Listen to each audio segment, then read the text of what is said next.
Ayan po at kumusta na po kayo at ito naman po ang inyong abang lingkod nagbabalik para naman po din sa ating raffle draw. Ano po? At sana ay wala naman po akong ibang hiniling dito sa ating Panginoon kundi ang maiwas kayo sa lahat ng uri ng kapahamakan at wag sanang dumapo sa inyo ang kahit na anong klase ng sakit para po wala kayong magiging problema sa buhay. Yan po ang lagi kong hinihiling sa ating Panginoon na sa halip na dilubyo ang darating sa inyo ay swerteng walang katapusan ang darating na lang sa inyo. At hindi bali na po na dito na lang po sa lahat ng mga politikong mga kawatan dumapo ang lahat ng dilubyo. Lahat ng klaseng dilubyo sana sa kanila na dumapo lahat yan. At hindi lamang po basta dumapo. Sana ay malipol na lahat ng mga kawatang mga politikong ito dahil ito ang totoong piste ng lipunan. Ito ang talagang nagpapahirap sa inyong mga kababayan ko. Yan po ang totoo dyan. So, ayan. At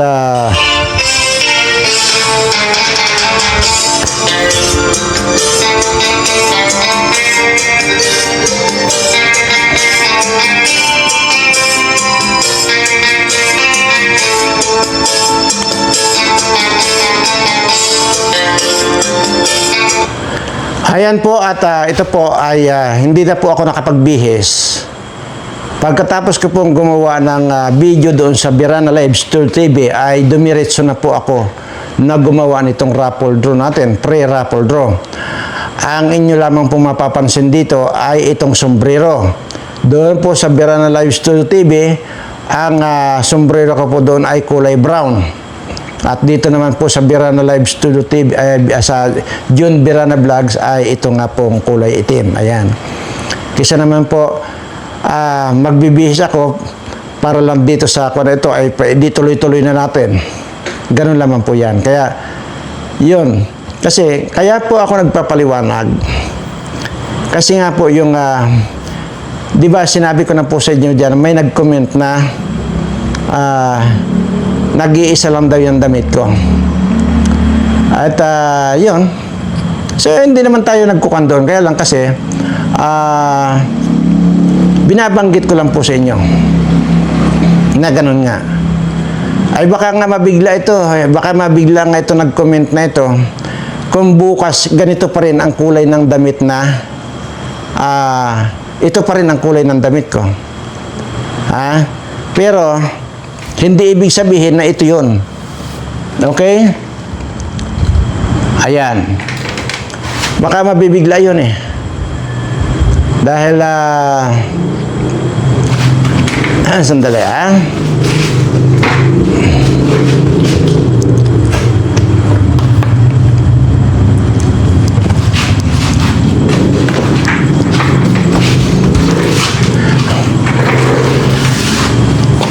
Kasi kung halimbawa, bukas ay makita nyo, ito pa rin kulay ng damit ko ang susuotin ko. Di lalo na niyang sinabi at napatunayan niya, nag-iisa lang talaga ang damit ko. No?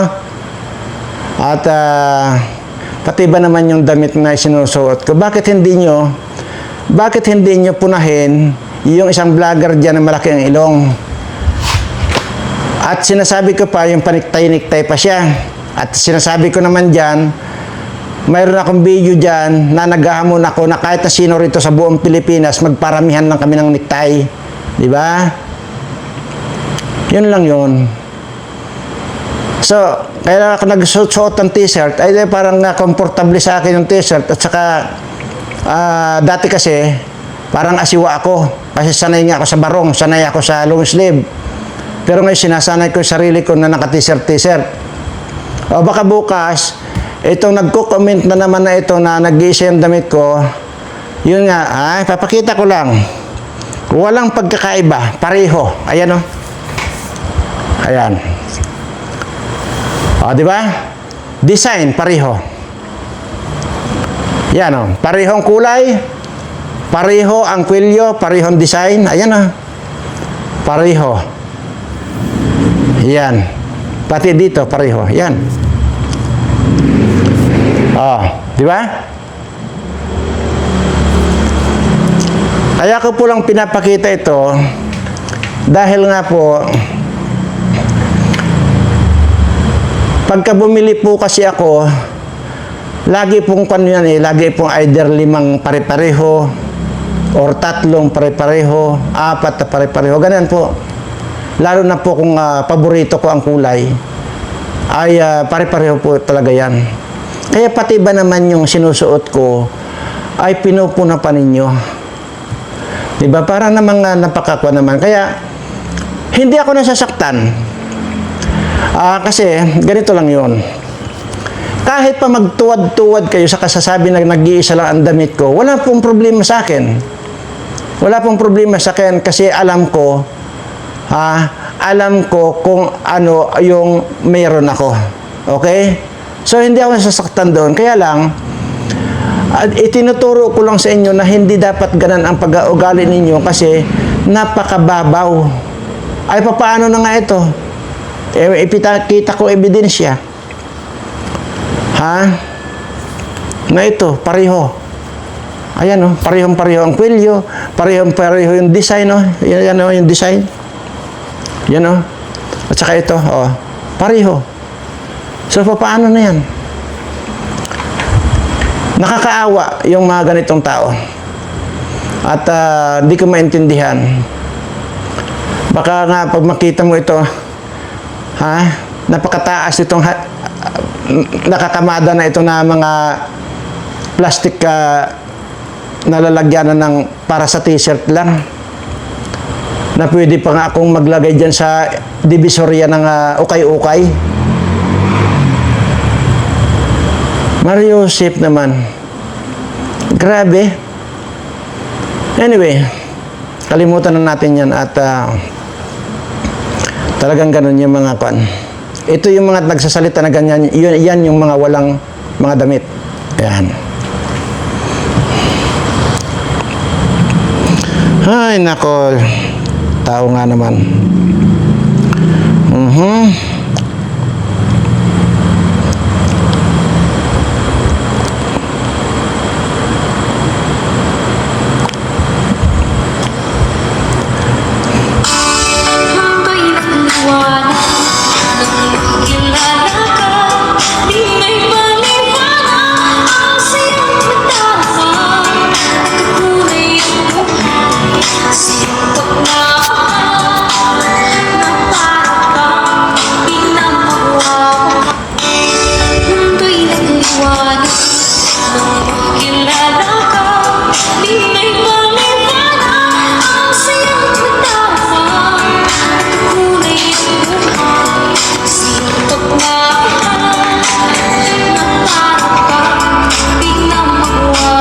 Ayan po. Isa po ito doon sa ex ko. Siya po ang kumanta. Hindi ko lang po maipakita sa inyo kasi ano ba? Ipakita ko ba?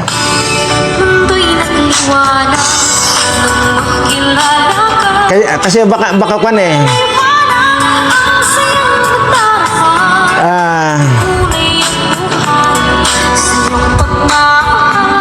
Teka. Ipapakita ko kaya ang mukha nito. Pero nakaka-proud naman sana na ipakita. Alam nyo, kung ipapakita ko sana ito, nakaka-proud. Kasi ang laki, ang ganda ng boses. Ang ganda ng boses. At saka, napakaganda talaga. Kaya lang, parang alanganin ako magpakita ng mukha nito. Kasi makikita ninyo na sayang yung ganda. Kasi yung ganda niya, hindi niya ginamit yung ganda niya. Ang ginamit niya, yung kalibugan niya. Kaya ko sinabi yon kasi imaginin mo,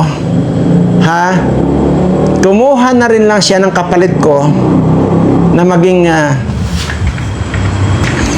maging bagong boyfriend niya. Ay sus, Mario Jose Pangitsura.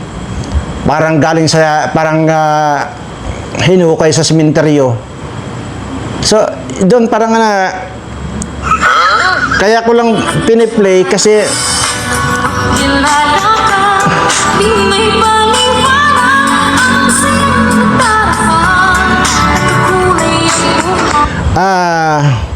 hindi na lang kasi tama, nakaka-proud yung boses, nakaka-proud na napakaganda, pero hindi nakaka-proud yung ginawa niya. Yun naman hindi wala sa akin yun eh. Ang problema nga nito, madinin mo yung pinalit sa akin na parang bangkay talaga, parang hinukay sa sementeryo. Yan ang pinalit sa akin. Ay, sus Mariosep. Ay, anyway, talagang may mga saltik na talaga. Talagang tuwan-tuwa ako dito sa mga ex ko eh. Dami yan mga kwan. Anyway, at tanggalin na nga natin yan. At iba na lang. Dati ito noon, ito lang lagi kong piniplay kasi ang ganda talaga. Lagi yan dito sa tabi ko dati, yung sa Facebook live ko pa dati. Makita nyo, naku, napakagaganda nung naging ex ko. Ang problema, talagang proud ako na magkaroon ng gagandang ex. Pero, nung mga ex ko na sila, nung wala na sa akin, ay hindi na ako naging proud kasi mga bobo. Kaya ito na lang.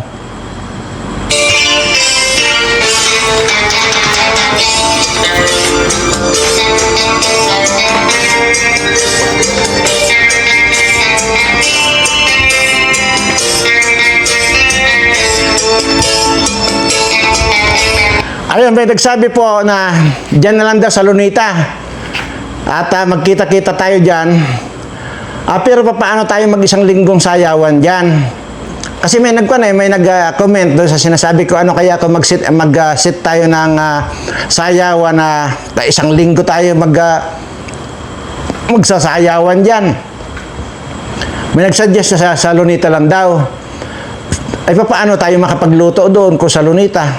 Di ba? At hindi naman tayo pwede maglitson doon. Di ba? Kung halimbawa, bibili man tayo ng luto na litson, malapit lang naman, Lunita, hanggang dyan sa Milas litson dyan sa Bonifacio. Di ba? Kaya lang, paano yung gagamitin natin ng mga plato, mga kwan? Ang kwan ko po sana, ang iniisip ko po sana, halimbawa kung saan man, mag-occupy po tayo ng isang restaurant. Yung isang restaurant po, i-occupy na natin yon. Tapos, yung parang makapagluto na tayo, pati yung mga kusinero nila doon ay bayaran lang natin. Kumbaga, package. Kumbaga, yun ang ibig sabihin. Para anumang oras, anumang minuto, anumang kanyan, pwede agad silang kumain doon. Yun sana ang iniisip ko. Iniisip ko yun. O tapos halimbawa, nandiyan lang. May space lang na sayawan. Pagdating ng gabi, o di sayawan. Pagdating ng araw, tulog, kain, yun lang. Basta mga isang linggo yan na gano'n ang gagawin natin. Yun ang iniisip ko dito sa mga subscriber ko. Hindi, sa totoo lang po, totoo po ito sinasabi ko. Yun po iniisip ko. Kasi gusto ko kung gawin natin yon, lubos-lubosin na natin. Kasi nandoon na rin yung hindi lamang po yung sayawan yun eh. Ang purpose ko doon. Mayroon din po sana akong wala, pag sinabi ko dito, hindi na surprise yun. Yun lang, basta yung sayawan lang muna ang pinag-uusapan natin. So, yun po. Anyway, hindi ko alam kasi kung halimbawa sa isang lugar, kung ilan yung subscriber ko dyan. Halimbawa, sa parting Cavite, halimbawa, ilan ba yung subscriber ko dyan? Sa parting, halimbawa, kung parting Bulacan naman, or parting Pampanga, or saan, ilan ba subscriber ko? Yun po eh. Kasi kung marami naman, halimbawa, kung at least may mga kahit na minimum ng 25 25 na subscriber ko sa isang lugar, pwede na tayong gumawa nun. Maging sa Bisaya at Mindanao, alam ko sa Bisaya maraming tayong subscriber dyan, at maging sa Mindanao, at marami tayong subscriber na kapatid dating mga Muslim dyan. So, yun. At alam ko naman na hindi sila kumakain ng baboy, yung kapatid dating Muslim, ay di baka ang ipalitson natin. Ganun lang. Tayo ang mag-a-adjust, kumbaga. Yun nga lang, madali na yun. Ang targetin lang natin yung mga restaurant na yung hindi sikat para ipaupahan nila sa atin yon ng isang linggo yung kanilang restaurant na gano'n. Ang importante po kasi doon, kasi may mga kusinero sila, may mga tao sila doon na taga-ligpit, o hindi, pati yun, ipackage na natin para may tagahugas ng mga pinagkainan natin. Yung ganun lang. At yun ang iniisip ko eh. At para bago tayo anyway, sige. Mag-suggest nga po kayo dyan kung ano talaga. Mag-suggest kayo dyan at mukhang napapahaba na tayo. At ito, at magbubunot na tayo. Ayan.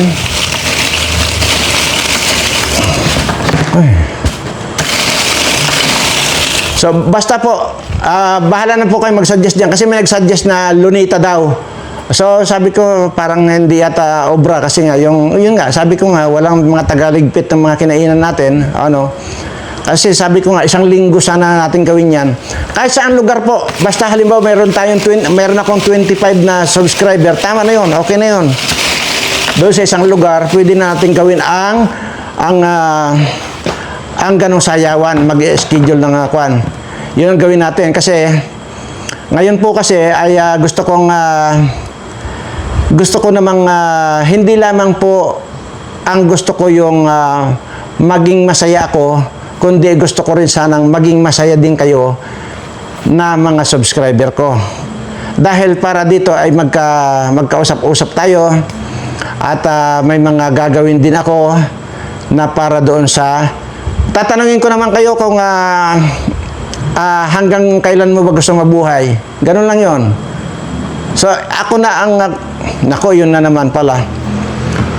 Nalimutan ko na naman, nilipat dito yung nandiyan pala sa isang cellphone, nakalimutan ko na naman itong, yung sinasabi kong 256 years old, hanggang ngayon buhay. At, anyway, nalimutan ko lang, so sa susunod na yun. Bunutin na natin, mahaba na tayo, bordaldal. Ayan. Ito na, bunutin na natin. Aha. Ito na. Congratulations, Junalyn Garcia. Ayan. Si Junalyn Garcia po ito. Congratulations. Pakiready ang cellphone nyo at tatawagan kayo ng sekretary ko mamaya pagkatapos ito. Pakiready ang cellphone. Ayan. Okay. Bunuotin na natin. Para matapos na tayo, dahil daldal. Okay. Siya po si ito na po, Arnel Soledad, lalaki. So parang pang ilan lang ba itong lalaki nito? Napakadalang ang lalaki. Anyway, yan po, congratulations po sa inyo. At ito po ay tig sa 10,000 lang po ito dahil wala naman tayong palya. Basta ganun naman po, pagka pumalya, saka lang tayo magdodoble ng papremyo. Pero kung regular naman po, ay hanggang doon sa 10,000. Kaya nga po, sikapin nyo po na doon sa Birana Live Studio TV, sikapin yung marating na po natin yung 150,000 subscriber. At